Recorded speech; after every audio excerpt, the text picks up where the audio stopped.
أعوذ بالله من الشيطان الرجيم. بسم الله الرحمن الرحيم. ولقد آتينا موسى الكتاب فاختلف فيه ولولا كلمة سبقت من ربك لقضي بينهم وإنهم لفي شك منه مريب. وإن كلا لما ليوفينهم ربك أعمالهم إنه بما يعملون خبير. فاستقم كما أمرت ومن تاب معك ولا تطغوا إنه بما تعملون بصير. ولا تركنوا إلى الذين ظلموا فتمسكم النار وما لكم من دون الله من أولیاء ثم لا تنصرون.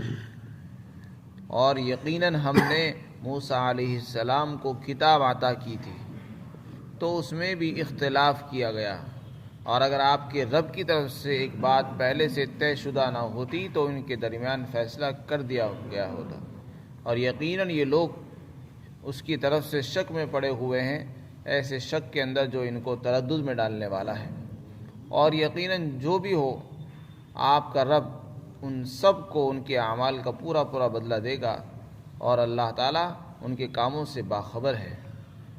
اے محمد صلی اللہ علیہ وسلم، آپ کو جو حکم دیا گیا ہے آپ اس کے مطابق سیدھے راستے پر قائم رہیے، اور جن لوگوں نے آپ کے ساتھ توبہ کی ہے وہ بھی قائم استقامت اختیار کریں، اور حد سے آگے مت بڑھو، حد سے تجاوز مت کرو، یقیناً وہ تمہارے کاموں کو دیکھتا ہے۔ اور ان لوگوں کی طرف مت جھکو جنہوں نے ظلم کیا، ورنہ تم کو آگ چھو لے گی، اور دیکھو تمہارا اللہ کے سوا کوئی مددگار نہیں ہے، اور پھر تمہاری مدد نہیں کی جائے گی۔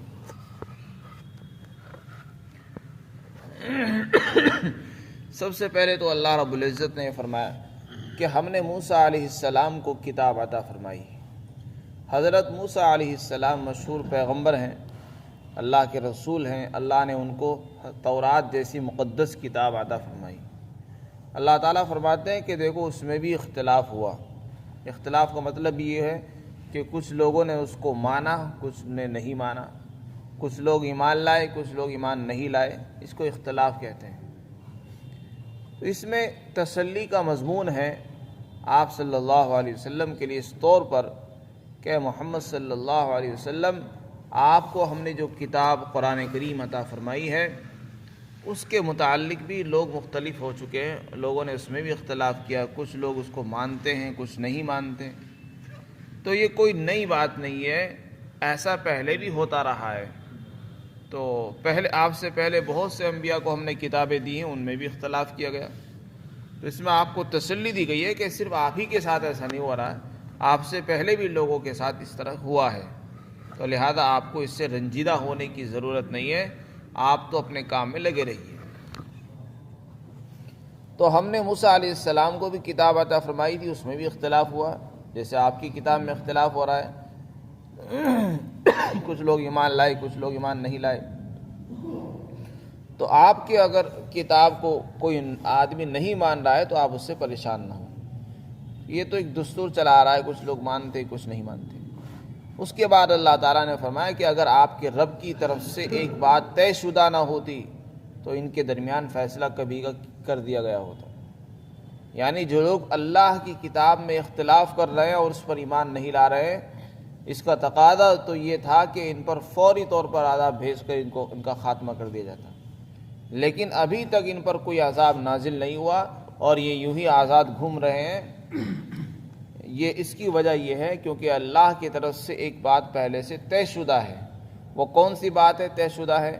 اس کے متعلق مفسرین نے لکھا کہ اس سے مراد ہے آخرت کا جو عذاب ہے، یعنی اللہ نے چونکہ پہلے سے طے کر دیا ہے کہ آخرت میں ان کو عذاب دیں گے، تو اس لیے دنیا میں ان کو عذاب نہیں دیا۔ دنیا میں عذاب آنا کوئی ضروری نہیں ہے، آخرت میں ان کے لیے طے شدہ عذاب ہے، وہاں ہو کر رہے گا۔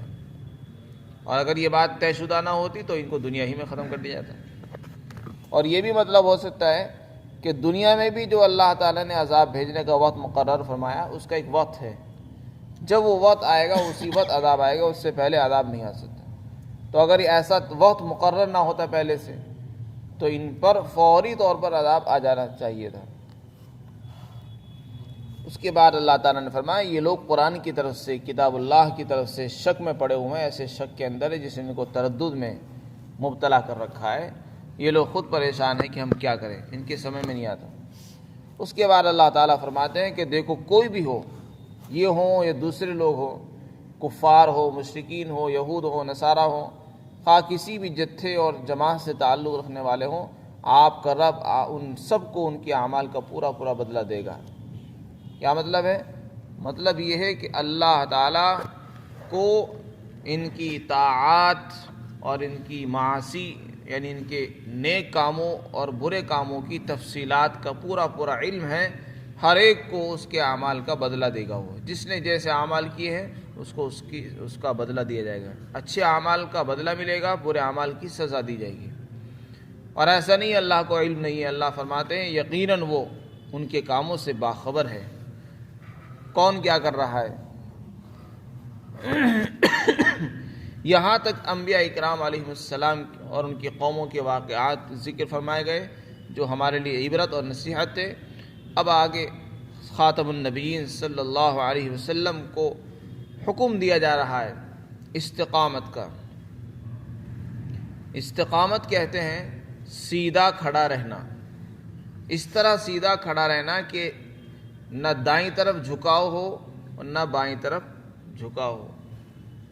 اس طرح سیدھا کھڑا ہونا لوہے کے لیے، پتھر کے لیے تو آسان ہے کہ کوئی آدمی، کوئی مستری کسی لوہے کو، کسی پلر کو کھڑا کر دے کہ اس میں میلان جھکاؤ بالکل نہ ہو، ایسا ممکن ہے۔ لیکن جس کا کام ہی ہر وقت حرکت کرنا ہو اس کے لیے سیدھا کھڑا رہنا بڑا مشکل ہے۔ یہاں سیدھا کھڑا رہنے سے مراد ہے یعنی اللہ کے جو احکامات ہیں ان کو بجا لانا، ان کو پورا پورا ادا کرتے رہنا، اور جن باتوں سے منع کیا ان سے رکنا، اور ان کے احکامات کو بجانے میں کسی اور کی طرف نہ جھکنا، یعنی نہ کمی ہونی چاہیے اور نہ زیادتی ہونی چاہیے۔ اس کو کہتے ہیں استقامت۔ اللہ کی طرف سے جو احکامات دیے گئے ہیں اس پر جمنا، اسی سے صراط مستقیم آتا ہے، سیدھا راستہ، یعنی جو اللہ نے اپنے محبوب بندوں کے ذریعے سے، اپنی کتابوں کے ذریعے سے ایمان والوں کو بتایا ہے، اس سیدھے راستے پر چلنا اور اس پر جمے رہنا، اس کو استقامت کہتے ہیں۔ نبی پاک صلی اللہ علیہ وسلم خود ہی استقامت پر تھے اور سیدھے راستے پر چلنے والے تھے، لیکن پھر بھی آپ کو تاکیدی طور پر حکم دیا گیا ہے، اور صرف آپ کو ہی نہیں، آپ کے ساتھ جن لوگوں نے توبہ کی ہے اور توبہ کر کے ایمان قبول کیا ہے، اسلام اختیار کیا ہے، ان کو بھی حکم دیا جا رہا ہے کہ وہ تمام مسلمان استقامت اختیار کریں، یعنی جمیں۔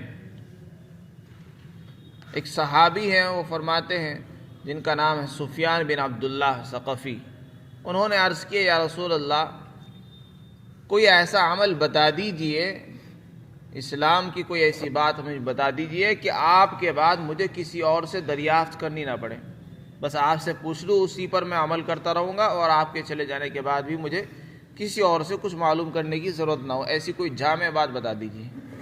آپ نے فرمایا قل آمنت باللہ ثم استقم، پہلے تو اپنے مومن ہونے کا اعلان کر کہ میں ایمان لے آیا ہوں، اور پھر اس پر جمع رہے، استقامت اختیار کر، یعنی ایمان کے تقاضوں پر چل، ایمان کے تقاضوں پر کو اختیار کر، اللہ نے جن باتوں کا حکم دیا ہے ان کو پورا کر، جن سے منع فرمایا ہے ان سے بچ، احتراز کر، اس کا نام ہے استقامت۔ تو یہ لفظ بہت مختصر ہے لیکن اپنے اندر پورے دین کو سموئے ہوئے ہے، اس میں پورا دین آ گیا ہے، پورے دین پر چلنے کا حکم دے دیا گیا ہے۔ اور دین پر بھی چلنا اس طرح ہے کہ کسی طرف بھی جھکاؤ نہیں ہونا چاہیے۔ آدمی نماز بھی پڑھ رہا ہے لیکن نماز پوری نہیں پڑھ رہا، یہ نماز پڑھ رہا ہے اس میں غلو کر رہا ہے، تو غلو نہیں ہونا چاہیے۔ تو استقامت کا جو حکم ہے وہ بہت جامع حکم ہے، جس میں اعتدال کو ملحوظ رکھا جاتا ہے۔ افراط اور تفریط سے جو راستہ پاک ہو اس کو استقامت کہتے ہیں۔ اسی لیے آگے اللہ تعالیٰ نے منع فرمایا حد سے آگے مت بڑھو، حد سے آگے جب بڑھو گے پھر استقامت نہیں رہے گی، پھر تو وہ غلو ہو جائے گا۔ غلو جو ہوتا ہے وہ حد سے آگے نکلنے کو ہی کہتے ہیں۔ کسی چیز کی اللہ نے حد مقرر فرما دی کہ اتنا پڑھنا ہے، اتنا کرنا ہے، اگر ہم اس سے زیادہ کریں گے بس وہی حد سے تجاوز ہے۔ اللہ نے ہمیں عقائد کا حکم دیا ہے کہ عقائد اختیار کرو، اللہ کو اپنے رب مانو، رسول اللہ کو نبی تسلیم کرو۔ ہم رسول کو رسول کے درجے سے بڑھا دیں، ان کو خدا بنا دیں، یہ بھی حد سے آگے بڑھنا ہے۔ اسی طریقے سے ہم اللہ کو اس کے مرتبے سے گھٹا دیں، یہ بھی غلط ہے۔ اللہ نے اپنے نبی کو بشر بتایا ہے، ہم ان کو ان کی بشریت کا انکار کر دیں، یہ بھی غلو ہے۔ تو عقائد کے اندر بھی غلو ہوتا ہے، اعمال کے اندر بھی غلو ہوتا ہے۔ ہم ایسے اعمال اختیار کریں جو کفار اور مشرکین کے ہیں، یہ سب جو ہے غلو کے اندر آتے ہیں۔ تو اللہ تعالیٰ فرماتے ہیں استقامت اختیار کیجیے، جیسا آپ کو حکم دیا گیا ہے اسی پر چلتے رہیے، اس پر قائم رہیے، اور جو لوگ آپ کے ساتھ ہیں جنہوں نے توبہ کی ہے کفر سے، وہ بھی آپ کے ساتھ استقامت اختیار کریں اور حد سے آگے نہ بڑھیں۔ تو حد سے تجاوز کرنا جیسے اعتقادات میں ہوتا ہے، اسی طرح اعمال کے اندر بھی ہوتا ہے۔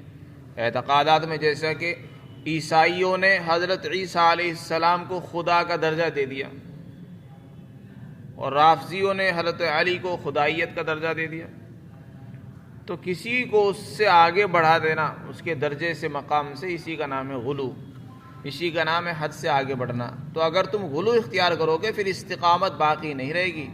استقامت جبھی رہے گی جب تم اعتدال کے ساتھ چلتے رہو گے، اور اعتدال ہر حکم کے اندر ملحوظ ہے۔ یوں فرمایا جب آدمی خرچ کرے تو خرچ کرنے میں بھی اعتدال اختیار کرے، اتنا زیادہ نہ کرے کہ خود غریب و کنگال ہو جائے، اور اتنا کم نہ کرے کہ وہ کنجوس اور بخیل کہلائے۔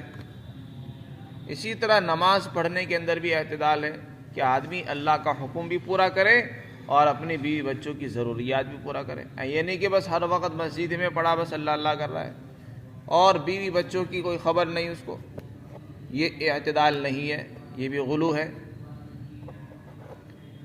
اسلام کے اندر رہبانیت نہیں ہے۔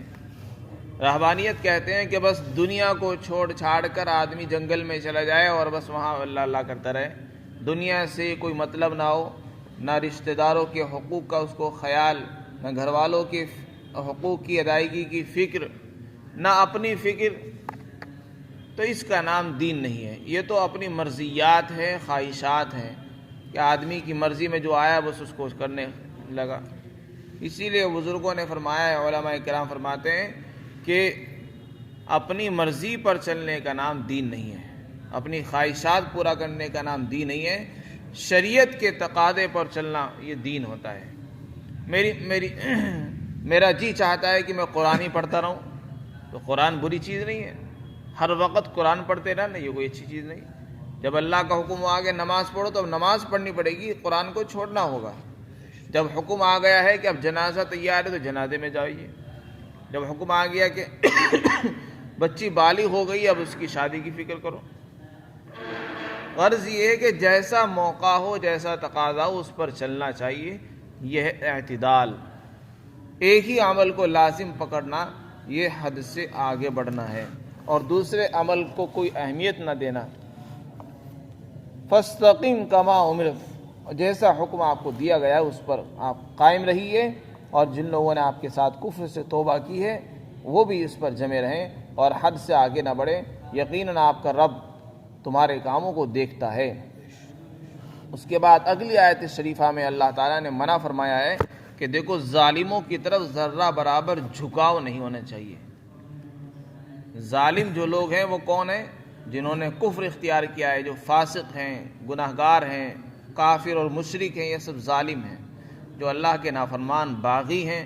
اللہ فرماتے ان کے ساتھ اٹھنا بیٹھنا دوستی کرنا تو بہت دور، ان کی طرف جھکاؤ بھی نہیں ہونا چاہیے، ذرہ برابر میلان بھی نہیں ہونا چاہیے۔ جھکاؤ یعنی ان کے ساتھ بیٹھنا، ان کے عمل کو، ان کے عقیدے کو اچھا سمجھنا۔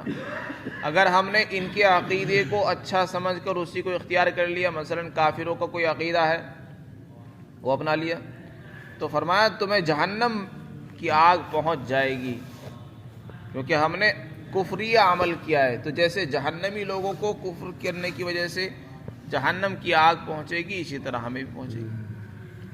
اور اگر ہم نے عقیدہ تو ان کا اختیار نہیں کیا، البتہ ان کے اعمال اختیار کر لیے، جیسے ان کے اعمال تھے وہی ہم نے اپنے اعمال بنا لیے، ان کے لباس کو اپنا لباس بنا لیا، ان کی وضاقتہ کو اپنی وضاقتہ بنا لیا، ان کے رہن سہن طور طریقے کو اپنا لیا، تو یہ بھی مشابہت میں داخل ہے۔ اور حدیث پاک کے اندر آتا ہے من تشبہ بقوم فہو من، جس نے کسی قوم کی مشابہت اختیار کی، ان جیسے اعمال اختیار کے، وہ بھی انہی میں سے ہے، اس کا حشر انہی کے ساتھ کیا جائے گا۔ اور وہ اگر ہم ظالموں کی مشابہت اختیار کریں گے تو ہم ظالم ہی کہلائیں گے، اس کا انجام اللہ نے بیان فرما دیا۔ اسی طرح نئے سال کے موقع پر لوگ بہت سی واہیات کرتے ہیں، یہ سب مشابہت کے اندر داخل ہے۔